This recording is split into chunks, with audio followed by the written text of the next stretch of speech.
evasive threats, or particularly the evasive techniques that are employed in cyber attacks now, specifically with the intent of bypassing legacy security defenses. So we're uniquely positioned with remote browser isolation to actually see what is happening within the browser.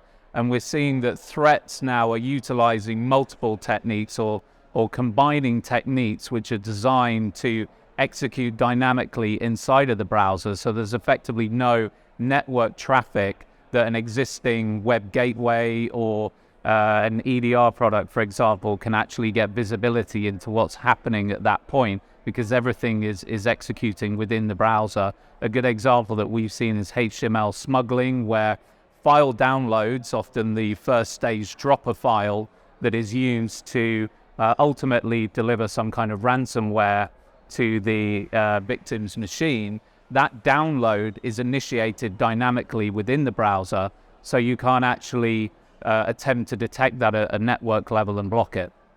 Yeah, I think the hybrid work model, which is obviously here to stay now, COVID accelerated that really rapidly.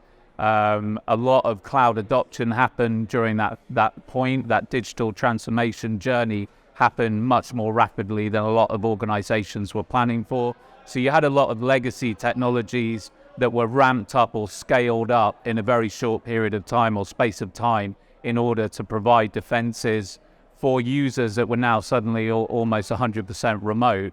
So that has heralded a change in terms of how security is approached, that is much more cloud-based and designed for cloud from the outset. And the protections that you have in place need to protect users wherever they are, whatever the device they're on, and also however they're working, however they are communicating and collaborating. There needs to be protections that are applied consistently across all those points.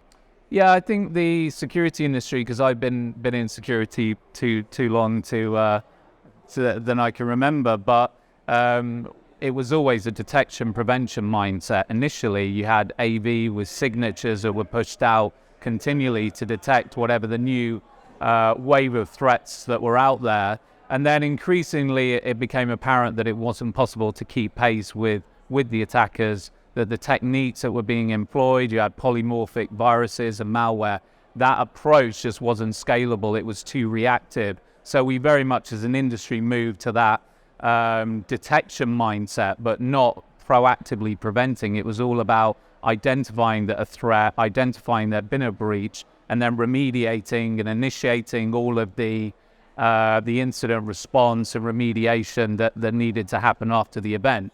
I think now maybe with the development in things like machine learning and also sort of new techniques that are being applied at scale in the cloud means that we can start to move back to more of a preventative model where we can proactively detect things in real time, and we have the level of accuracy and the ability to do that at scale without generating a lot of false positives. Threat prevention is really about proactively blocking a threat at the point that it's entering the organization. So the initial access method, in the case of ransomware or phishing, it's when the user initially clicks on a link or they attempt to download a file or open attachment. That's the point at which these threats need to be stopped prior to them actually coming down onto the endpoint. So if you can do that at a gateway level, if you've got a web gateway that is actually looking at all the traffic, all the requests within the browser as that file is being downloaded, preventing that from actually ever touching the endpoint, that's the optimum state.